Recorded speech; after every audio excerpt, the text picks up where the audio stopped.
જાણો છો તેમ આજ રોજ કલેક્ટર સાહેબને આવેદન આપવામાં આવેલું છે કે વર્તમાન સમયમાં જામનગર જિલ્લામાં અતિ દુષ્કાળગ્રસ્ત પરિસ્થિતિ ઉત્પન્ન થઈ છે।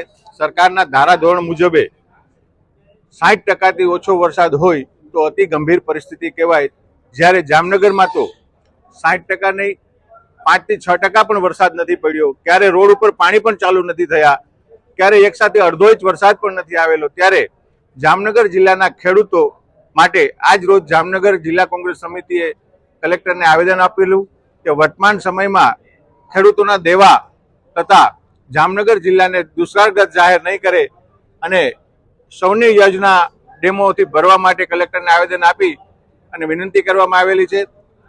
આજ રોજ જો આ વિનંતીમાં આગલા 10 દિવસમાં દુષ્કાળગ્રસ્ત જાહેર કરવામાં નહીં આવે તો કોંગ્રેસ દ્વારા રસ્તા રોકો આંદોલન તથા જન આંદોલન કરી અને ખેડૂતોના હિત માટે આગળ વધશે।